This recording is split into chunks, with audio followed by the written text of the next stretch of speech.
Good morning. Hello, and welcome to Critical Conversations. Might be afternoon or evening for you. So, whatever it is, I hope it's a good one.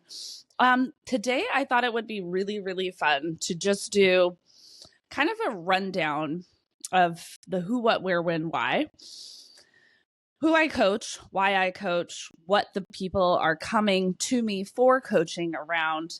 Um, and if we have time, I'll get into the how. But I think that there is a misconception here in the coaching industry around what signifies somebody that needs coaching, or what would be a reason to sign up for coaching. And so I actually just now went through all of my old notes, not super in depth. But what I did was I scrolled through randomly and I picked out the initial things that people had said to me when they did their initial intake call, or their first conversation that we had, whether they signed on for 3 months, 6 months, a year. Most people, I would say usually work with me for about a year. But there's a handful that have only signed on for maybe 3 months.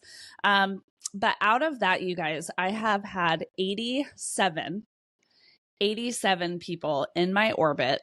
And since the fall of 2020 is when I got really organized with my notes.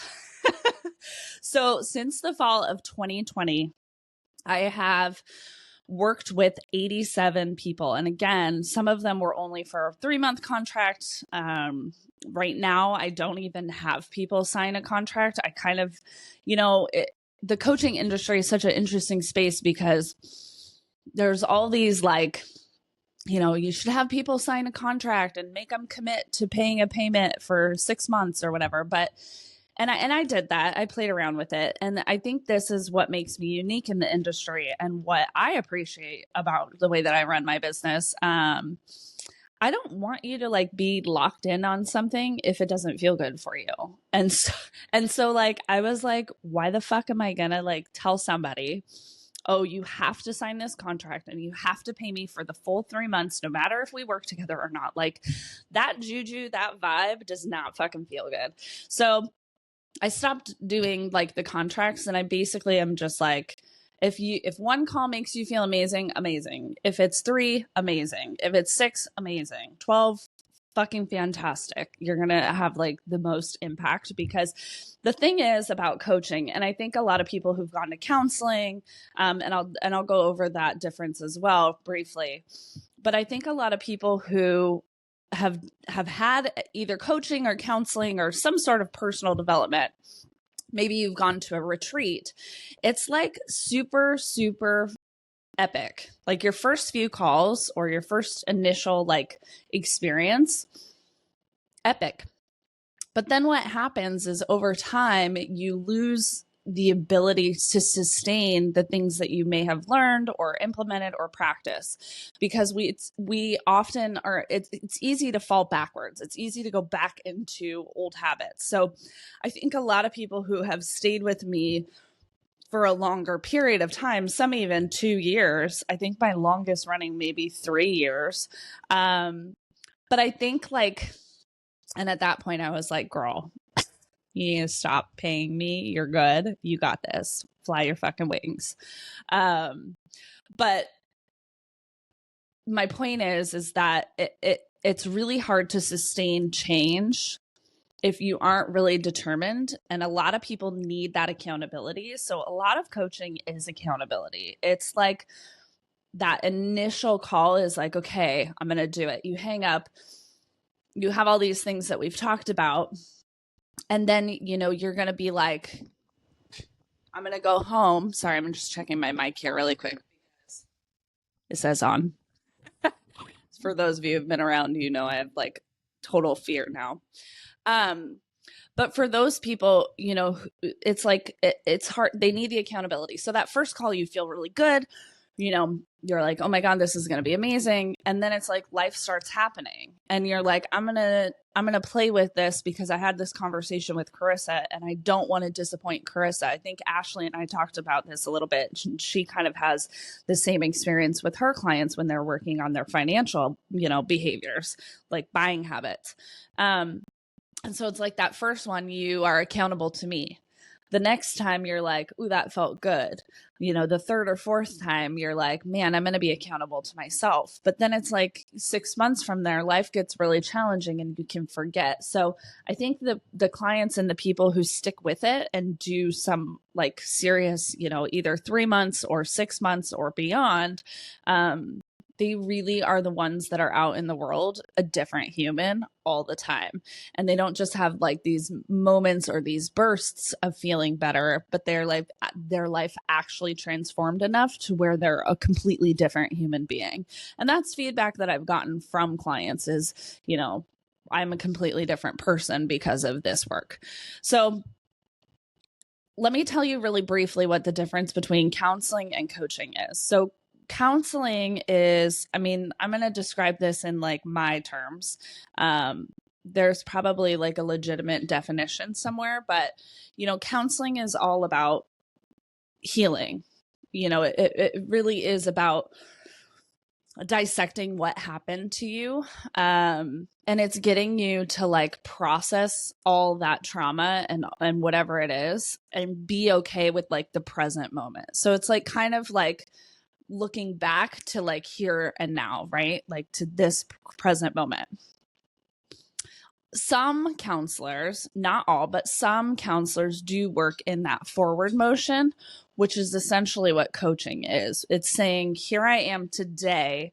Where am I going? How am I going to get there? It's all about that forward action. It's about creating the life that you want. And again, I think they both have similarities and differences. I think legally, counselors are a little bit more restricted than, the coaching and mentoring world, because the coaching and mentoring world is not regulated. However, with that being said, should it be? Yeah, I think it should be. Because I think that there's a lot of people out there doing harm because they might not be qualified to be dealing with some of the traumas. So, when I went through my ICF certification, there are like trigger points where like, if you hear these certain things or people are talking about this, you need to refer them out to an expert who can help them process that trauma. And there's many, many, many things. So I think that being certified sets me apart. I think that my integrity and my responsibility to do what's right for the client over what might be in my best interest or like my pocketbook, right? And so, they're similar, but they're different. And so how do I work with women? What do I do? Well, I'm all about like this beautiful blend. So a lot of people come to me and initially, I would say the most common thing people say to me is they want to make more money. They want to feel better in their life in one way or another. Maybe they're a little bit anxious or depressed. Maybe they are just kind of, treading water and they want to just lighten the load a little bit. And again, like, I think some counselors work on boundaries and values. Nigel and I've been to counseling for a couple of years now. We're not actively going right now, but when we were actively going, it was a little bit of like, how do you fight fair? And he really did help us with some forward movement about, okay, the next time this happens, how can you respond differently? So I think it's a beautiful blend, but what he did do is he healed a lot of trauma for us and helped us find effective ways of communicating, which I do all the time. A lot of people come to me because they have employee issues and they don't know how to communicate. Well, there are probably a multitude of reasons, but effective communication is something that I do work on with clients as well. So out of these 87 people, and this is just like if I was in my home office, I had my iPad and I did my meeting and organized it, there might be more people on this that I've worked with, maybe just one session or two. But but I'm like looking at this and I'm like, damn, that's pretty dang good, you know. That feels like a big number to have in, you know, a matter of less than 4 years. So anyways, I want to tell you why people come to me. You know, I want to tell you what it is that I work on, because I think sometimes it doesn't have to be that bad. You don't need to be at rock bottom to seek help. And I think that's the misconception around counseling and coaching. And I think that like whatever you choose is going to be the right thing for you. Like this is not necessarily a sales pitch. This is just like find healing. Like whatever that looks like for you. I think we all need to heal. I think that's how the world heals. That's how things get better. And I also think like when we look at what's been going well in our life, we can create more of good. And if we also take that moment to look at what's not going well, you know, we can really start to identify ways in which we can edit, change, and improve. So out of these 87 people that I took notes on, and I didn't get to everyone's profile, I didn't dissect all 87. I just kind of scrolled and pressed randomly and then picked a few words. So the concept here is to help you feel validated, to help you see that you're not alone.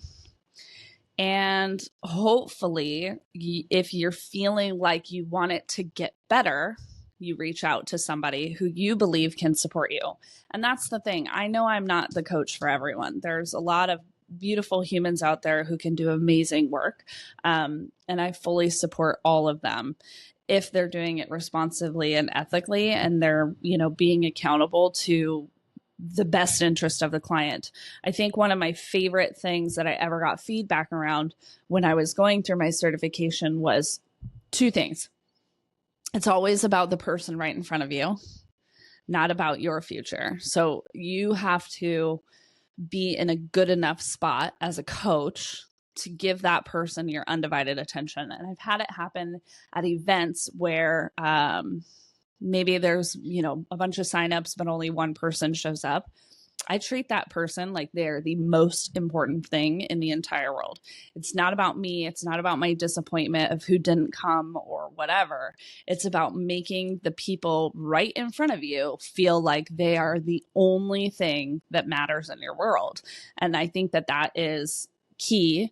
And then the other piece is like being aware of when you need to refer out, being aware of when it's over your skis. You know, there's a lot of really, you know, hardcore stuff that happens in people's life. And it's really important for coaches, mentors, even counselors and stuff to be responsible and know when they got to refer out.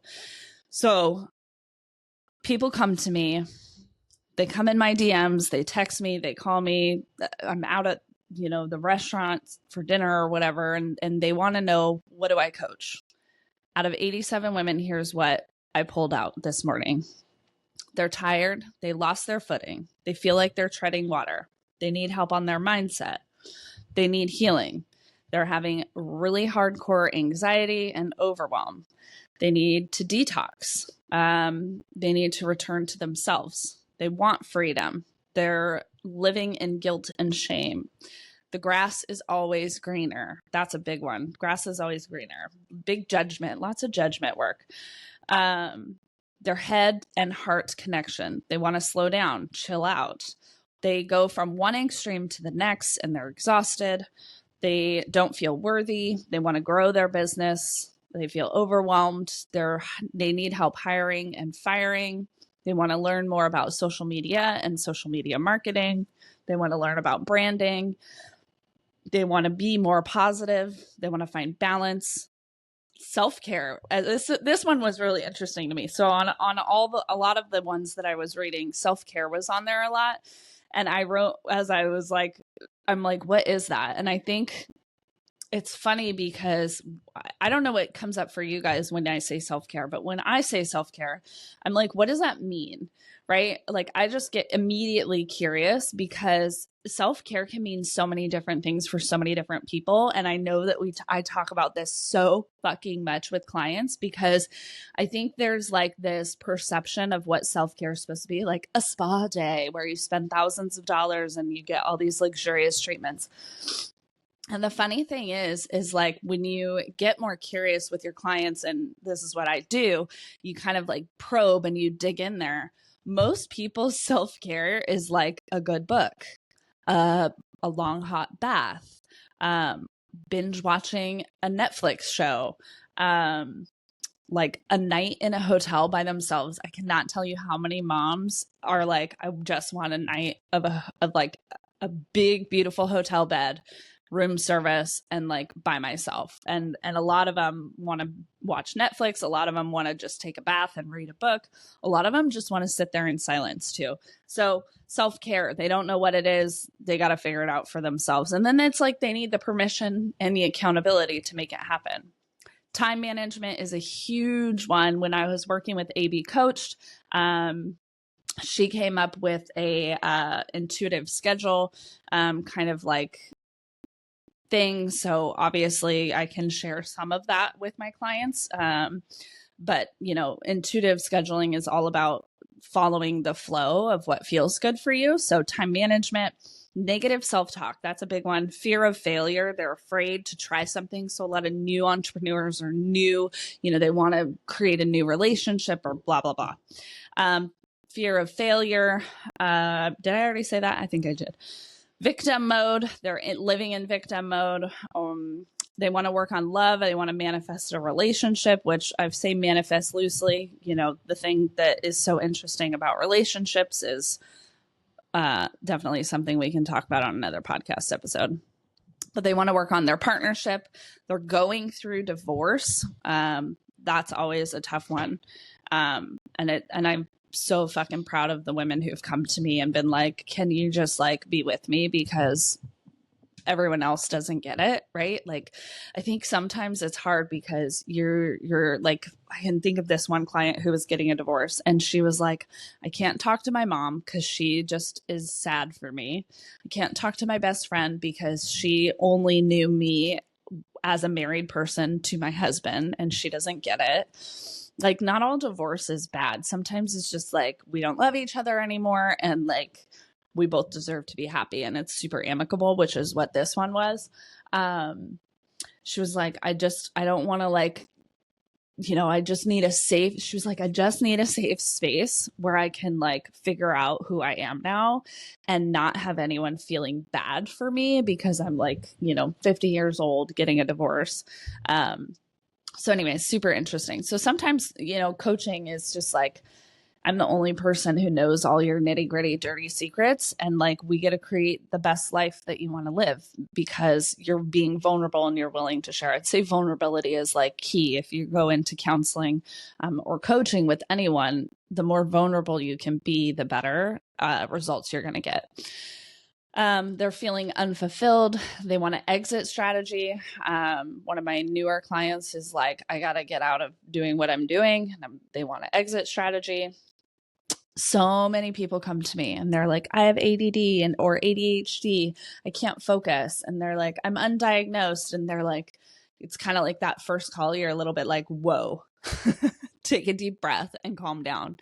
And it come to find out they don't actually have ADD or ADHD, but they're like highly functioning, like control freaks, basically.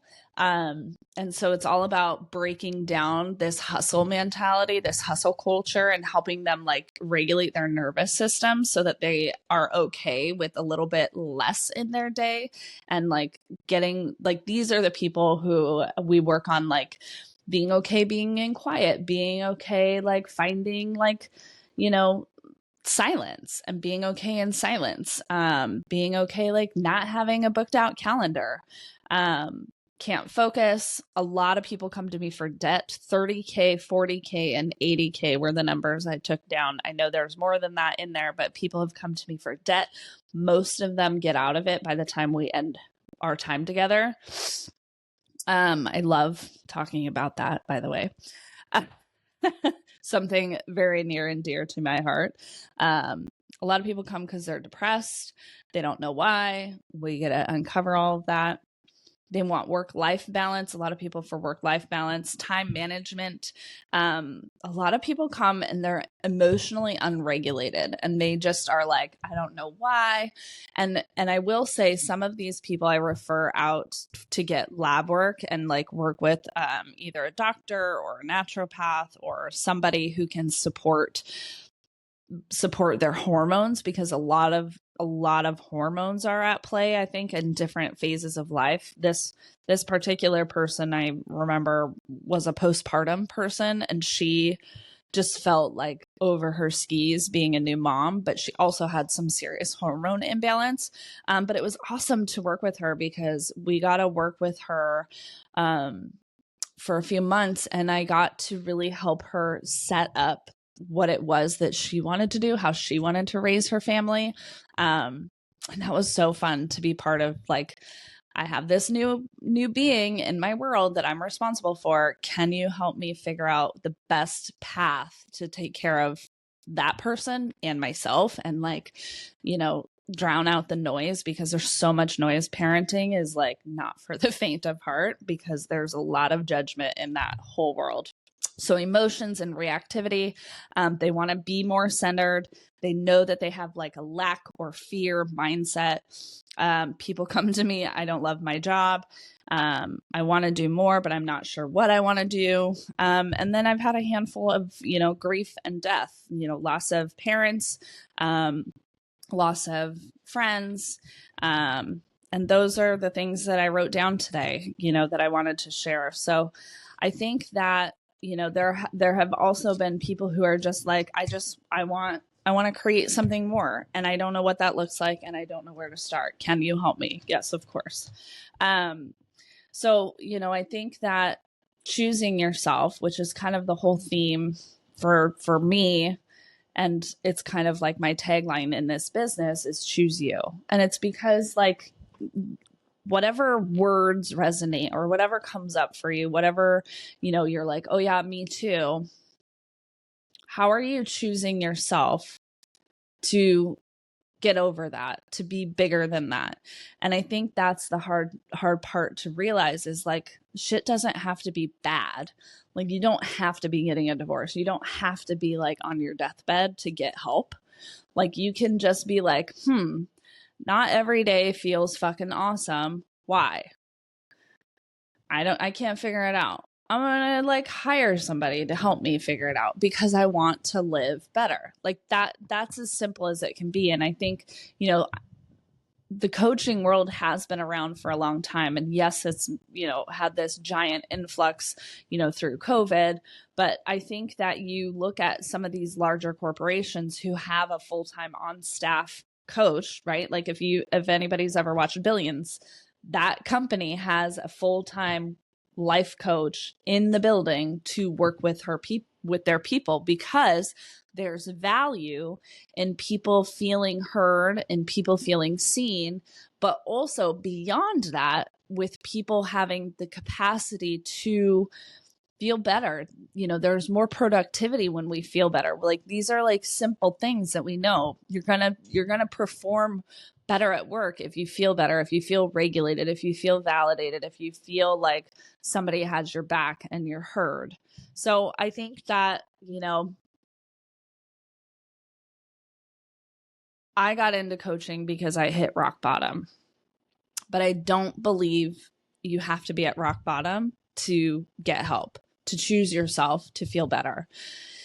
It can be as simple as, I just need someone to help me create a routine that I can stick to, and help me take chewable bite sizes to effectively implement that routine and be accountable to that routine and be dedicated. And I think one of the major things that coaching gave me was my ability to commit to something and like follow through with it, even if it had a shitty outcome.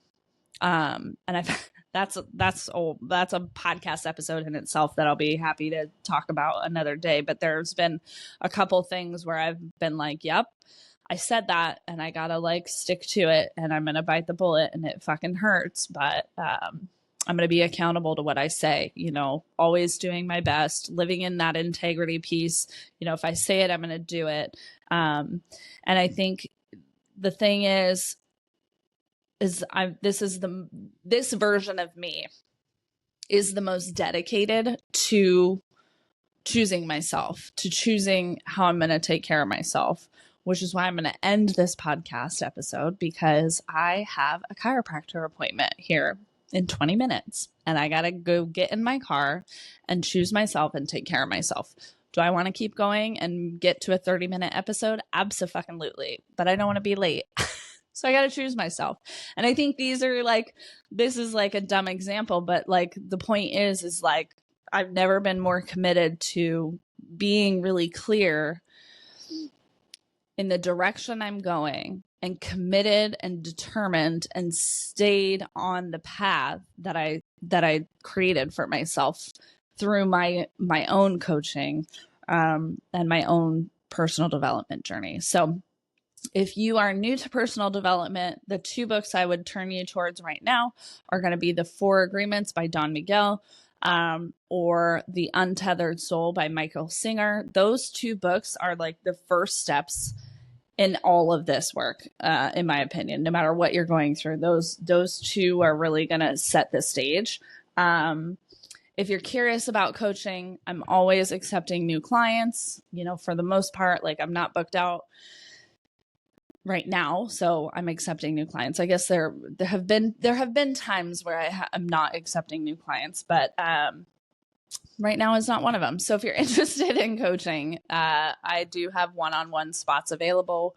I have a handful of clients right now. Some work with me one time a month, some work bi-weekly, and others every single week. I think bi-weekly is like the favorite option for most people because it gives them opportunity to integrate and then play around with the things that we're working on. That's kind of like what most people do. But there are some people who are like, I want to hit it hard. I want to get shit done. Let's fucking go. So if you're interested in that, you can always email me hello@karissadean.com, shoot me a text. One of the previous episodes, I gave my phone number. You can find me on Instagram or other platforms and send me a DM, and I'll be happy to discuss what that would look like for you. Yeah, choose yourself, man. It's July. It's a beautiful, beautiful time for you to really like reignite the flame for who am I, what am I creating, and how am I creating it? So you guys, I hope you found something in this conversation beneficial. Maybe I answered a question. Maybe I validated something for you. Whatever you're going through, you're not alone. And there are people out there who would love to help you. So if it's not me, make sure that you're finding somebody. I think everything gets better when we turn towards it and draw our attention to it. And then we get curious about what could possibly change and how does it get better. So that's all for today. I will see you on the next podcast episode. Make sure you guys are listening. I have a ton of cool interviews coming up. I don't have that scheduled right in front of me, but I can tell you there are some badass women who I have interviewed in the last few weeks. So keep listening, press that subscribe button so you never miss a beat, and I'll see you at the next conversation.